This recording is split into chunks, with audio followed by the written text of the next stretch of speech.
It's Kevin Keatsman Uncanceled on 95.7 FM, KCMO Talk Radio. Good morning, Kansas City. Welcome to Uncanceled on KCMO Talk Radio. I'm Kevin Keatsman. We got a busy hour for you. All kinds of stuff going on that we will keep you up to speed on following Mundo in the morning. Terrific show as usual. And it leads you into the Vince Show coming up at 11, which is one of the top 10 shows. One of the top 10. They podcast the Vince Show. It is now one of the top 10 in America very quickly as it has just started. I saw that on some podcast rating sites yesterday, which I follow closely as a podcaster. So interesting to see that. It would be nice to have a platform like that and be able to do my podcast and see where it would rank, wouldn't it? Get on a few hundred radio stations, have a built-in podcast platform already there for you. But Vince is doing very, very well in his first few weeks here on KCMO Talk Radio and around the country. We got some good topics today, including sort of the, mission of this administration. One of the things that we see a lot with the men that work in the Trump, and really the women too, we see a toughness about them, but also a soft side. And a little bit later, I'm going to show you the soft side of J.D. Vance, who just about 10 days ago was firing off automatic weapons at a military base, and the soft side of Kash Patel, the FBI director. We know that they're tough guys. We got that part. We see all the testosterone in this administration, and we see the toughness in the women, too. But the soft side is important for Americans to see, and these are, I think both of these things you're going to hear really, if the left reported it about either Vance or Patel, well, they'd never report it because it humanizes them and makes them real folks like us, and they don't like that. We'll talk a little bit later about the national championship game last night with Mark. That was Mark won the Cumulus Kansas City bracketology pool. He won it before going in last night. He had Florida, but it didn't matter. He'd accumulated so many points the first part of the tournament that he was going to win no matter what. I was going to win it I was going to finish second. I was going to finish second if Houston won the game. They blew a 12-point lead. Continuing in my futility in brackets where I've had so many chances through the years going into the Final Four. Never has my team come through for anything meaningful. In the future, what needs to happen is if I've got a chance when the Final Four starts in any bracket pool anywhere, we should bet on the teams that play my team. That's it. Now that gambling's legal, we should just do that. But we start today with a looming problem in the state of Kansas, and it's not going away anytime soon. His name is Jerry Moran, and he's United States Senator. And I have to be very careful, not very careful, I want to be very fair about what I say about Jerry Moran. I know a couple stories of things that Senator Moran has done for people in Kansas that are private stories for those people. This is not inside information. This is not CIA. It's not national intelligence. It's nothing that threatens really anybody in America. It has to do with people that live in Kansas that needed help and didn't know where to turn and got it from Jerry Moran. There is a very, very good person there. But he's missing the train. I don't know what he's thinking. He has now joined 5 other senators that are wanting to put legislation forward to stop Trump from making all these trade decisions. Like, we have a senator in red Kansas that literally right now wants to stop Trump from some of the things that he's doing. Now, if there's a bigger waste of time in the government, please tell me what it is. Because should Senator Moran and his colleagues come up with something, and even if the House voted and passed it and sent it to the Senate and they passed it, Trump's going to veto it. So what's the point of this, Jerry Moran? Are you saying I'm untouchable in Kansas? I'm an incumbent. You can't run against me in 28. Are you saying you're retiring in 28 and going to take private money as some sort of private citizen working for a big corporation that you're lining stuff up right now, become a lobbyist, whatever it may be, which you have every right to do?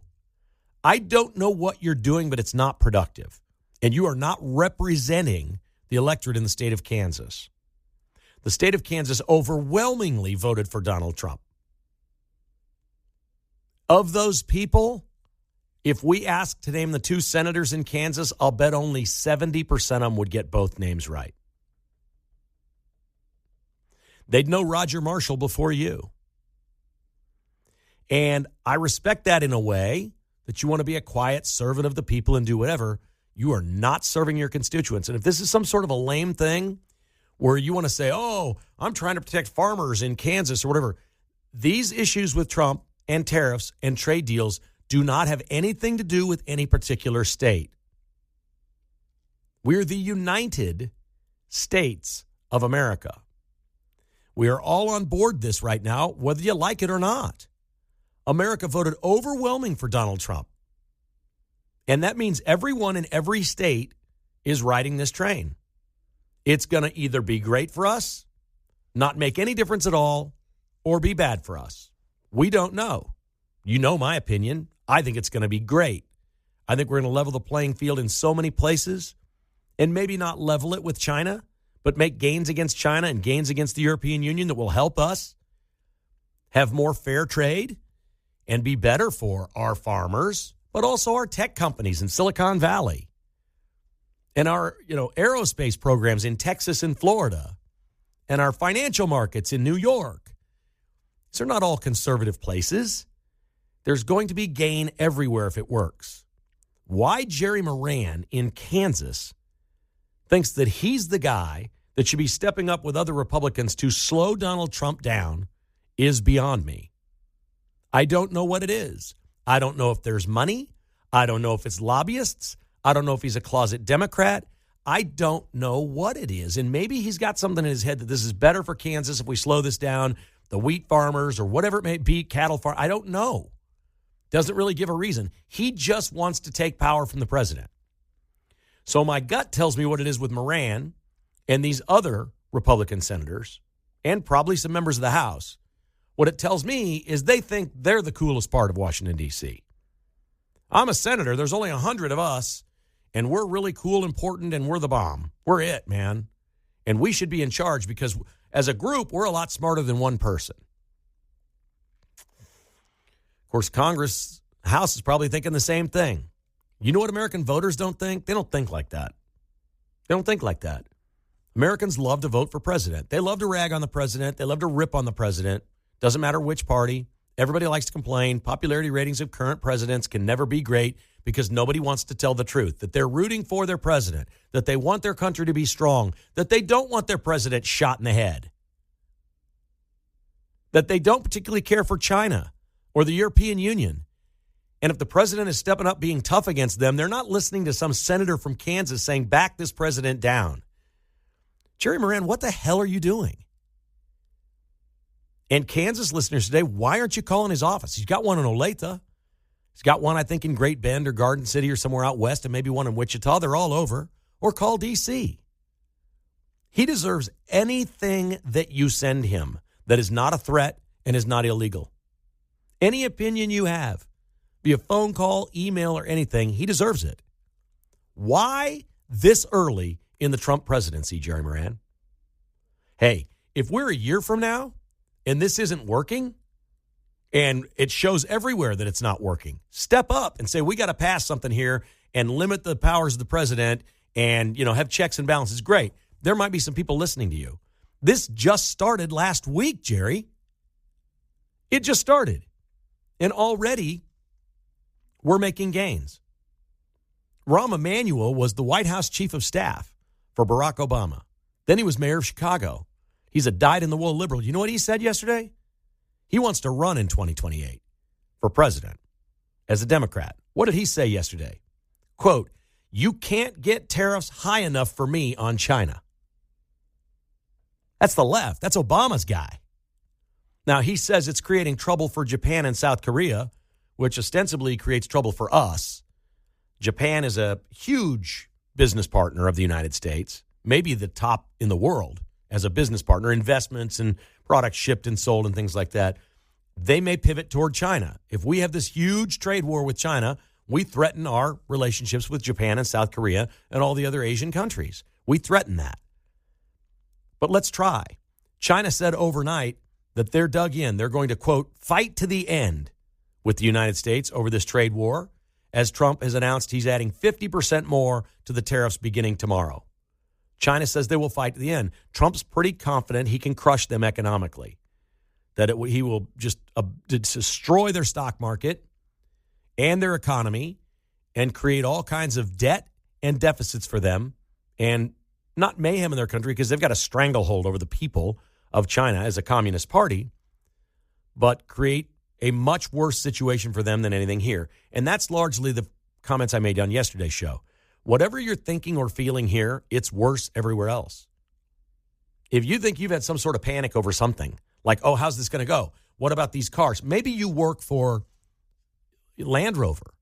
Maybe you work at the dealership here in Kansas City for Land Rover. You're like, uh-oh, 30 days, they're not sending any new cars. That's personally a problem for you. Everybody understands that and sympathizes with that.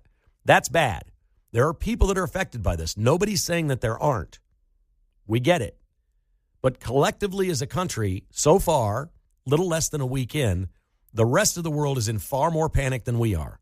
They all want to negotiate. They're all willing to say, yeah, we kind of understand we were ripping you off there for a while. Let's do something more fair. And in the end, you don't have to win all these things. That chart he trotted out, he doesn't have to have those exact numbers on everyone, everywhere. But 160 countries were named. And now what's the focus? The markets went down. They're like, oh, my God, this is global. It's everywhere. It's all these different countries. Now what's the focus? The focus is two things. It's China and the European Union. The markets have rebounded today. It's probably going to be a roller coaster. The markets essentially, I think, will be a reflection of what happens with China. If it's an all-out trade war and everything ends between the United States and China, that can't really be good for either country. I think everybody recognizes that. But that's not Trump's game. The reason he listed 100 and whatever countries it was to start was because he knew many of them would be like dominoes. They just check right into line, that there'd be panic early on, the dominoes would topple, things would smooth out with all these other countries that are smaller players. Everybody go, oh, okay, he's negotiating deals, it's going to be fine. And now, if he just rolled out last week, we're going to have trade war with China and the European Union, the markets would have had the same reaction. They would have freaked out, and they would be staying down because these are going to be the long ones. It is a long haul to figure out what we're doing with China and the European Union. This will take months.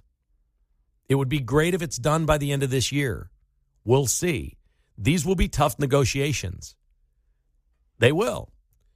And the markets ultimately will probably be reflected in what happens there. But you see what's just happened.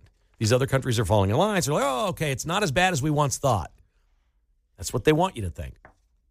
China says they're digging in. Let them dig in. This is going to be really, really interesting. But Jerry Moran, Kansas Senator, I have voted for you, sir. I appreciate the good things you've done for the state of Kansas and for the United States of America. 2.5 months in to a Republican president's presidency is not the time for you to go rogue against your president with 5 other senators and say, my president has too much power. That ain't how the Democrats do it, and that's not how you should be doing it. 6 months from now, a year from now, maybe. Not right now, Senator Moran.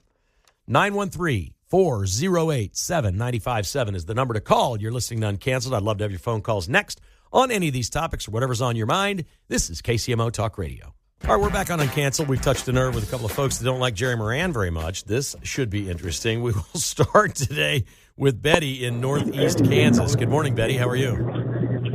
Good. Thank you for having me on your show today. Appreciate you being on. Thank you. Oh, just first, I just want to say that after I heard your message, it was just very inspiring. And basically, I reached out to Senator Moran's office and left message, 2 of his offices. And the worst part about following up is I couldn't even get a hold of a live representative. I had to leave a voicemail. And I think that's part of the problem with politicians. I think your message was spot on, and I just wanted to say thank you for putting a spotlight on it.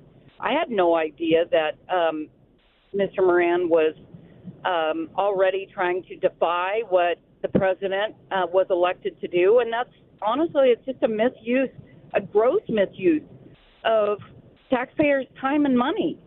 If we were going to do something, why not take what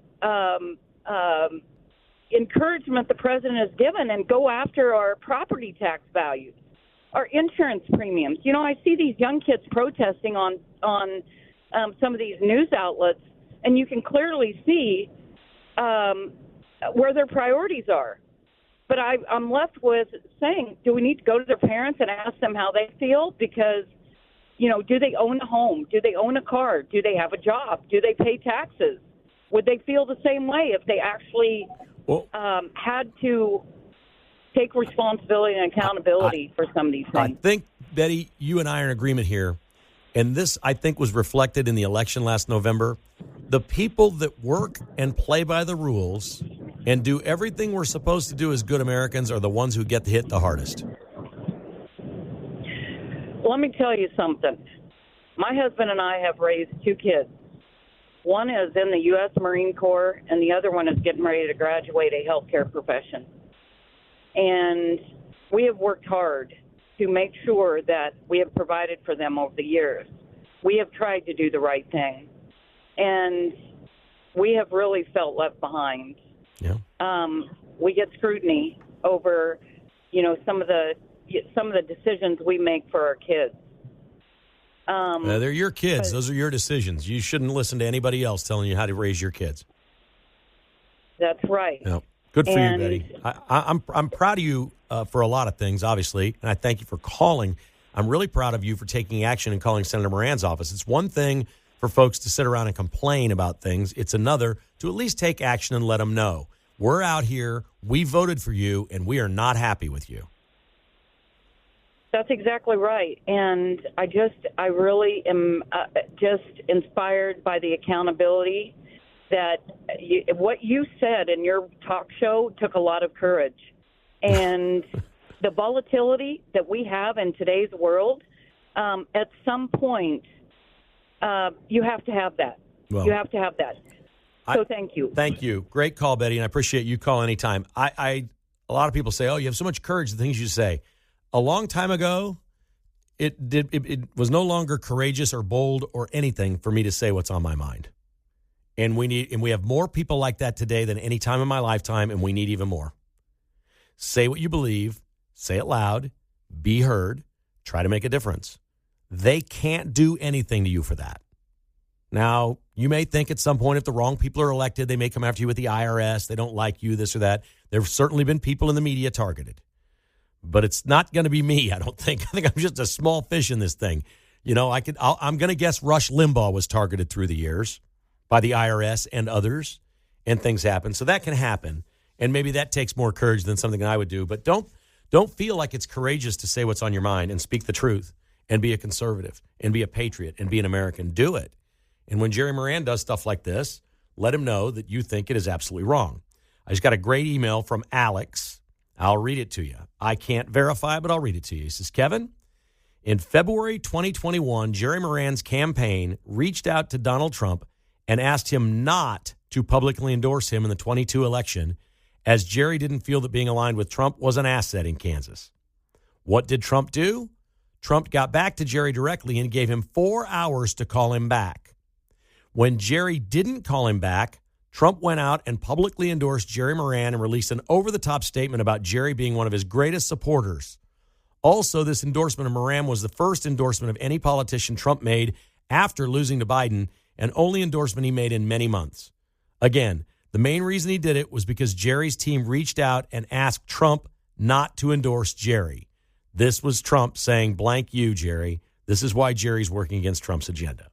Okay. If that's true, I can't verify that. If all that's true, that's my point.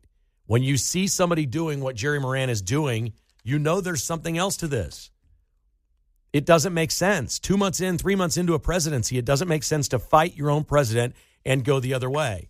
These personal issues that Republicans have with Trump, they need to check them at the door and get on board. This is going to be a 4-year ride.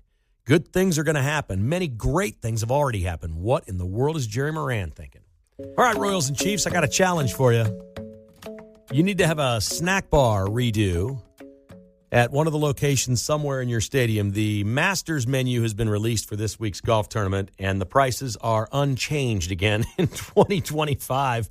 I've been to the Masters 4 times. There is nothing like it. I was just telling Mark, the 16th hole at Augusta National is the greatest spot of any sports venue I've ever attended. It is remarkable. The complete and utter silence. It's a par 3. as the golfers are getting ready to swing. You could hear a little turtle on the side of the green go down into the water, ripple into the water with 15,000 people around the hole, maybe more. You can hear it's so quiet. And then a great shot is hit, and it's the loudest roar ever because all these Georgia pines are all over the place. But while you're there, the experience is unbelievable, and the prices again this year are unchanged. The egg salad and pimento cheese sandwiches are $1.50. A breakfast sandwich, chicken breakfast sandwich, is $2. A lunch chicken sandwich is $3. This is crazy. Domestic beers are $5. All right, they come in a pretty cool souvenir Masters cup that would cost you more than that in the merch tent. These are not wax cups or plastic cups you throw away. You take these home with you. It's really cool. The most expensive thing they have is a white wine for $6. Peanuts are $1.50. I love the Masters. It starts on Thursday. It is a great golf tradition, a great American tradition, and the best event in golf. It gets about 4 times the number of viewers of any other golf tournament. It stands alone and stands the test of time. I mentioned at the top of the show that there's plenty of testosterone and toughness in the Trump administration. From photo ops where we see J.D. Vance shooting automatic weapons to Kristi Noem buckled up in her riot gear going into an El Salvador prison. I mean, there's a lot of toughness out there. What I think is really cool is the people behind this toughness seem to be real. They seem to be a lot like us that are compassionate and think of others and serve others. We know Trump is that way. The stories are notorious. Donald Trump doesn't. He brags and does all this boastful stuff about how great he is in business and as president and all that. You know what Donald Trump's really great at? He's really great at being nice to people and helping people, and he doesn't want to talk about it. He doesn't want anybody to see or hear the soft side. He really doesn't. He's funny when he jokes with the Dodgers at the White House or something like that. But he doesn't. These other people come forward and tell these stories about things that he's done. And I respect and admire that he doesn't do that. J.D. Vance on Friday had a private event for his mom at the White House. And they just released information about it in the last 24 hours. It was going to remain private. You may remember at the convention, J.D. Vance honored his mom and said she's in the audience tonight. And 10 years in January, she'll be sober. And when we win, should President Trump agree to this, I would love to honor her on her 10-year anniversary of sobriety at the White House. And they did this with about 25 family members in the Roosevelt Room, and it was a very special event. They not only honored her for 10 years sober, they honored her for now being an addiction nurse at a Cincinnati hospital. That's a great story. Her name is Beverly Akins. She is J.D. Vance's mom, and that is really, really cool. The other guy that plays tough guy is Kash Patel, and they've done great work at the FBI already during this era of the Trump administration. He has been very great at releasing information, which I love that. You know, he released a bunch of information yesterday. I don't know if anybody saw this, about the shooter in Nashville. Do you guys remember the Covenant School, the Christian school shooter in Nashville? Aubrey Hale. This girl was certifiable. And after it happened, it was like the mass shooting that just went away. It went nowhere. There's nothing in the media about the mass shooting. All the records were locked down. Nashville police were told not to talk about it. The state of Tennessee, nothing. Nobody anywhere know how. FBI not commenting. Well, we knew why. It was very quick to go online and do a search and find out that she was transitioning. And she had tremendous mental health problems, and multiple people knew it. And nobody in our system does anything mental health-wise for a young person that says, I don't want to be a girl anymore. I want to be a boy. We don't have anything to catch, in the system to catch this and say, okay, there's a problem here with this person.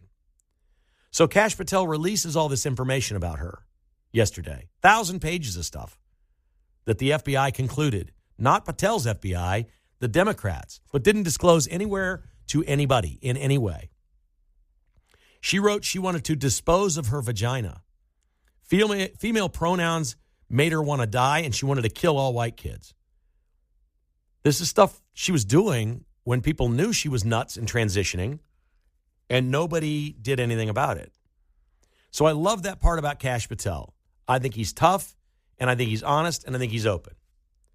But he did something this weekend that you may not have heard of, and it's completely different than anything you'd think of Kash Patel.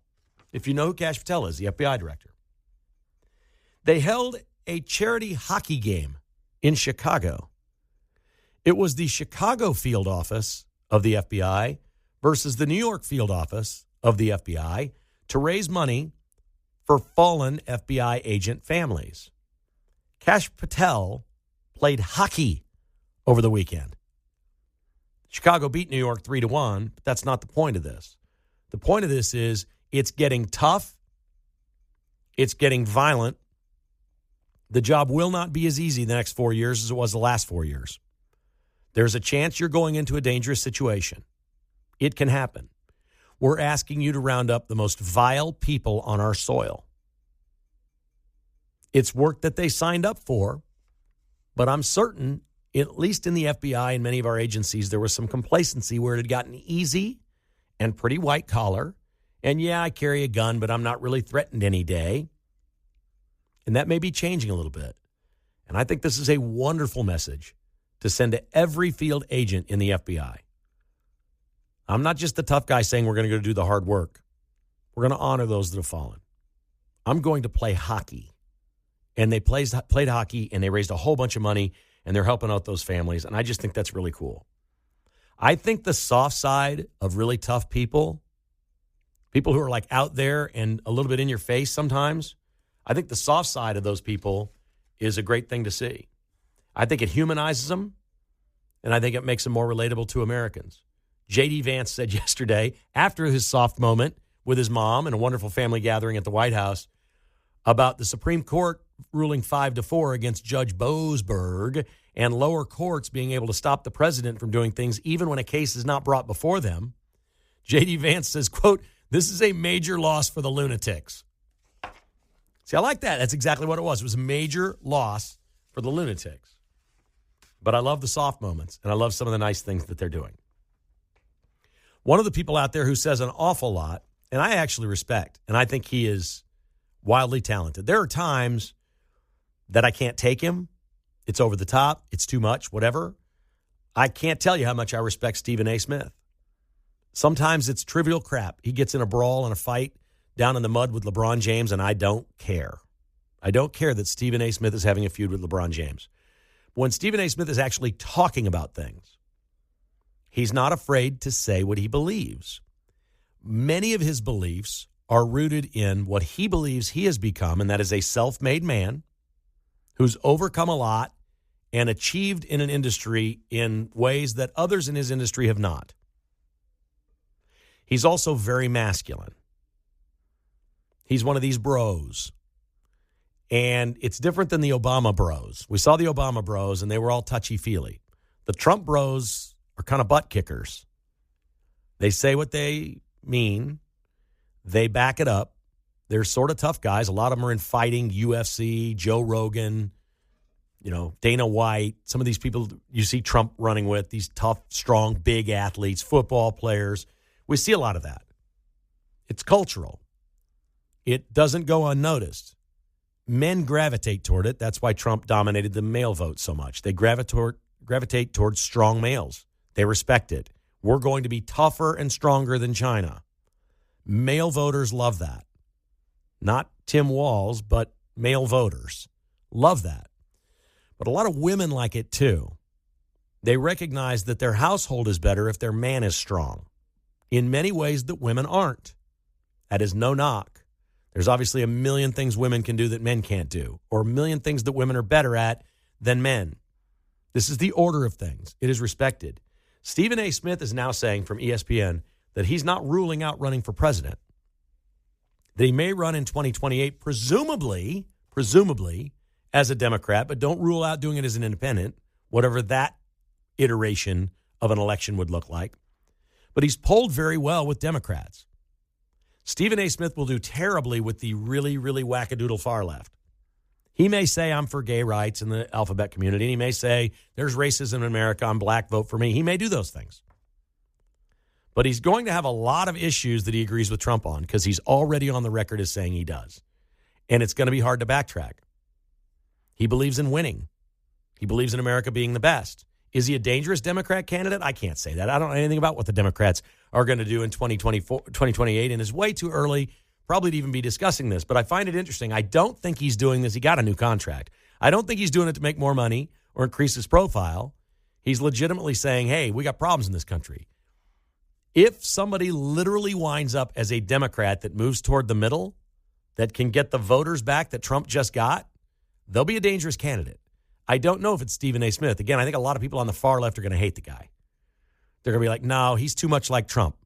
He's bombastic. He says things. He's going to act. He's going to be tough. He wants to be overly masculine. You know, the left fights masculinity at every turn. They hate it. And Stephen A. Smith is nothing if not a man's man, or at least he talks that talk. I think he pretty much walks the walk. He's become friends with Sean Hannity and making appearances on the Sean Hannity show. He's meeting conservatives everywhere and finding common ground with them. He's on News Nation with Bill O'Reilly and Chris Cuomo, and they have these three-way debates, and it's fascinating to watch. I do think it's good television when you have both sides, if people are reasonable to one another. For example, Hannity and Colmes used to be a show many, many years ago. I thought that show was actually better than Hannity's show today. I kind of like seeing it, seeing some of that on News Nation. Chris Cuomo having Stephen A. Smith and Bill O'Reilly on at the same time on News Nation is pretty good television. It's pretty good. I wouldn't laugh at a sportscaster from ESPN with the profile of Stephen A. Smith. I wouldn't laugh at that just yet. He says he's going to leave open the possibility of running for office. We'll believe it when we see it because it changes everything. And I do think he's the kind of candidate that if he got in the race would be asked questions that he just couldn't answer. And at some point it would be embarrassing. Sarah Palin went through some of that. Like, okay, the Houthis and they're in Yemen and like, I think there will be things like that, and I think he'll recognize that. Or he's got a couple of years to really, really brush up on everything, which he's a smart enough guy to do. Little known story that has made public, although the White House doesn't want people to know about it, I don't think yet, but they will, I think, at some point. Donald Trump and the administration are using a 1996 law that was passed to allow them to fine any illegal aliens in the United States that have not deported on their own after being given a final deportation order, $998 per day. They are ordered to leave, and if you don't, we will fine you. We can seize your property. This can be retroactive for up to 5 years and $1 million. They're not really making it public, but they inherited a whole bunch of illegal aliens that had been given final deportation orders that didn't leave because Biden was president. And if they haven't left by now, the Trump administration is notifying these people, your fine is retroactive to whenever you got that notice, $998 a day. I don't know how they picked that number, but it's a fantastic number. And you will have this retroactive for up to 5 years and have to pay the full boat on the thing. They can also seize your property, which is pretty remarkable. In theory, you would believe that some illegal aliens came here, started businesses, never became citizens, were given deportation notices, but it was going so well here, they just kept going. And maybe they're willing to risk it at this point. I don't know. I don't know how many people would fit into this category, but this is like the gold card, that $5 million passport. There could be some real money in this from some of those that came here and did well. I really don't know. I guess anything is possible. My note from Pete's show, Mundo in the Morning this morning, he does Tirade Tuesday. And this one, I think Pete was up against a break. So it wasn't like he ignored it on purpose. There was no discussion of this. A guy called in with my biggest pet peeve in political media. And they do this by design on the left to reinforce something that is not accurate. They refer to it as the Republican Party and the Democratic Party. Well, both parties are Democratic, but there's only one Democrat Party. This guy called up and said, I can't stand it. Rush Limbaugh, this was a big Rush Limbaugh thing 20 years ago. You know, Rush was on this. Like, it's a Democrat Party. This is a Democrat initiative. It's the Democrat National Convention. If you say Democratic, you're inferring to all voters that somehow they're above Republicans because they like democracy more, which is their talking point. The right's going to kill democracy. It's the end of democracy as we know it. We're Democratic. They're not. It needs to just be like the AP has a style book for reporters. They will never ban that in the AP style book, but it should. The caller was right. Nobody should ever say Democratic when referring to a party or a candidate. Chuck Schumer's a Democrat from New York. Or Democrat Chuck Schumer. Not Democratic Senator Chuck Schumer. Way to go. Appreciated that rant today. That was a nice one. Mark Van Parlay is with us. How did it go, buddy? You won the pot, man. Good for you. Congratulations. I did not win my parlay last night, but I won the overall pot, which was better, I think. It's probably going to wind up being just fine, isn't it? Oh, yeah. So do we need to doge through this pot at all and make sure it's on the up and up? Because you were the administrator of it, correct? That's true. I did not collect any money. This was all the boss putting it out there for us, so that's on her. That's not on me. And the scoring is done by a computer? Yes. Yeah, Okay. It's all based on the computer. I did not touch any of the settings. I left it alone. Folks, you got to see Mark. He's got his palms up in the air like he's about to get arrested. Like, freeze, don't shoot. Yeah, hands up, don't shoot. That's me after all the March madness. Okay, I think you're safe. I think it's safe. He's a fine Christian family man, and the fact that he won the company pool with no investment, they just allowed us to be in. How many people were in it? Why did so many people pass? That's a good question. I was asking a couple of the guys in the kitchen earlier. I'm like, why weren't you guys in it? And they just didn't sign up for whatever reason. So Maybe next year. Yeah, maybe next year. You couldn't have won any more. Actually, it's better if nobody gets in it. Yeah, the less people, the more chances you have to win, I guess. It pays out 3 slots. What we should do is just get 3 people in it. Yeah. And have a consortium of the 16 or 18 or whatever that we're in this year and just take 3 and we'll all just split the money. That's probably the best option, but I like the competition aspect. Yeah. I saw there's a young lady named Kelly in Vegas. She's from Kansas. She's a professional handicapper. She went to K-State. She started handicapping there. She's online. I don't know which outfit she works for. She had apparently earlier this year at some point $1,000 on Florida to win the national title at 40-1. She hedged her bet before the game yesterday and bet on Houston. Like $20,000 to win the game. So she was won half of about what she was going to win money no matter what. She hedged it. Proud of her for that. That's a big bet. Mm-hmm. I don't know how anybody would like bet 1,000 on Florida was going to be good, but 40. I had no idea there would be 40-1 at the beginning of the year to win the title. Yeah, that's crazy. It's a big time number. So we like those hits. Those are pretty good. Have you heard the Michelle Obama podcast, Mark? I have not. You and everybody else in America have missed out on this.